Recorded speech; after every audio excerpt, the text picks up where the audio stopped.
Hey guys, what's going on? Welcome back to a brand new video. So for today's video, I was actually in between the two teams that I'm supposed to make a video about. First one is the one that I'm gonna be doing, and that is going through the 10.0.7 patch changes and the changes in the talent points, of course, updating you guys. And the second one is actually the changes that Blizzard has announced for the new PvP talent, defensive one. And overall, I haven't reacted to their most recent 10.1 changes, so I'm actually gonna pile up everything and just make a video for that. So if you wanna make sure to watch the next video, make sure to subscribe, turn on post notifications on, like the video if you like, that will show the channel support. And yeah, without any further ado, let's just jump into the talents. So here are the talents. As you know, left side has changed a lot, nothing much on the right side, but I decided to swap some things. So I'm gonna start with the right side, aka the Enhancement Shaman points. So first, and a major change is that I decided to ditch the Ascendance idea and just go for the left side for, all the haste, all the stuff, Primordial Wave. And the reason for that is because I just felt, at least these days after updates, that Ascendance 1 just isn't working well, because whenever I would use it, I would just get pumped too hard, and actually Thunder Charge wasn't doing any good job. So I would literally, not a single game I would have that I used Ascendance twice. It would be always once, and that's it pretty much, and in most situations it wouldn't bring me kills. So I decided to ditch that talent and to go full for the left side. Also, actually, a few people did recommended me that this left side is better with Primordial Wave and stuff, so I just wanted to go for it and test it out. So in order to do that, I kinda had to make some huge changes, because we went too much into the right side. So I had to ditch my Lashing Flames, one talent from Static Accumulation, one from Ascendance, even from the Elemental Spirits. So I took all that and went for the Primordial Wave, Primal Maelstrom, and Splintered Elements. So yeah, that's the change that I'm going for. And once again, I'm talking about the solo shuffle build, or should I say 3v3 fights. It's also viable for 3v3s, arenas, 2v2 and stuff like that. So this is what I'm going there. A little bit later I will swap to my 1v1 spec and show you what I did there. So yeah, that's pretty much the right side. I'm still not staying with the healing abilities, especially now since they merged these two talents. So healing actually got nerfed for us, because you can choose only one of these two. So idea stays the same as before, just swap for a little bit from the right side to left, and that's it on enhancement tree. Regarding the shaman points, you actually had huge changes. So here's what I did with them.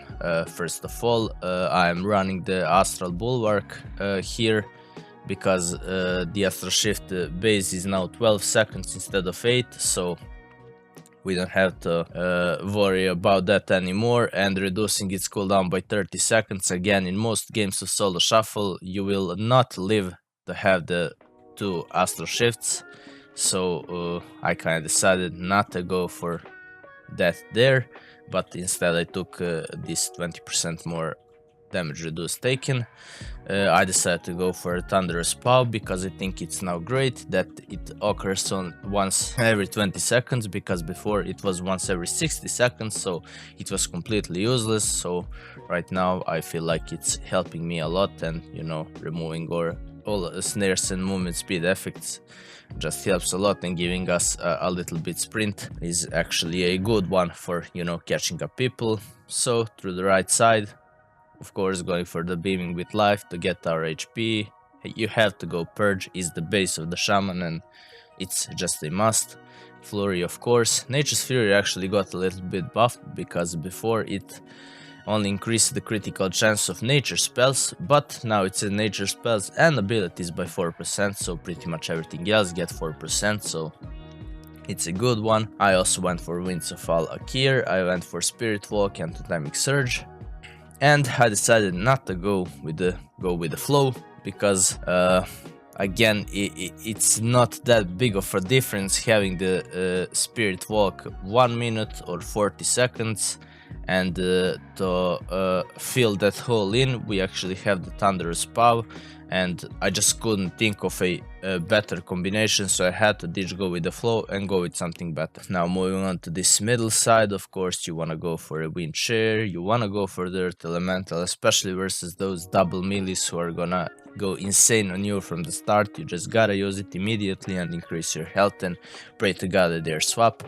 Of course here Tremor is the option, even though it's only best for the playing versus classes with fear only, but unfortunately they made a tree that way that you have to use it if you wanna go, you know, for the Earth Grab totem, which is now actually merged with Earthbind totem, so there is no more Earthbind, and I actually like that decision. It's a good one because Earthbind was pretty useless using over the Earth Grab and it didn't help much. So of course here going with the Hex, unfortunately I couldn't go with the Voodoo Mastery, it's just too tight of a points, and I feel like with the previous combination set of talents we had much better options and we could actually go a few better stuff, and that's kind of what I'm sad about. I really wanted to go Voodoo Mastery, I really wanted to go Ancestral Wolf Affinity or go with the flow, but I just don't know instead of what to take it.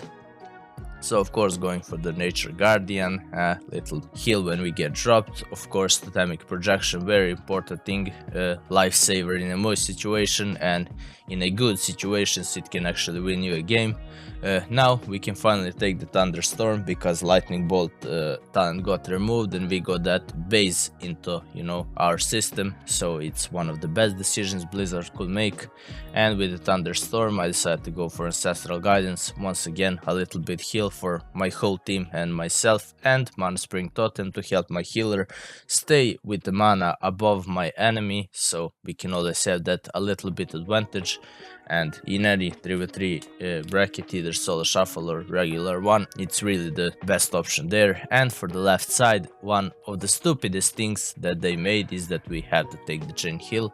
Like, come on. And I even heard some people are saying that it heals even better than Helix Surge, but when you are in such a dangerous moments and you need to heal yourself to survive, healing whole group won't really help you much because that heal will spread. Instead, Healing Surge is just better, so I don't really see the point.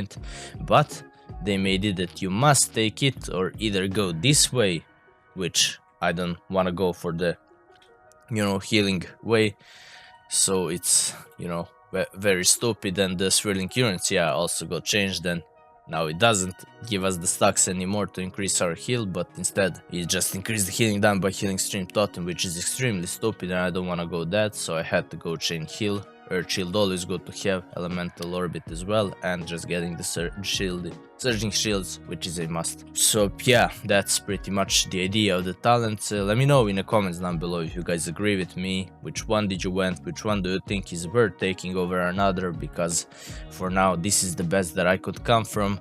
Of course, if I decide to change something or go, you will be updated in the video, don't worry about that.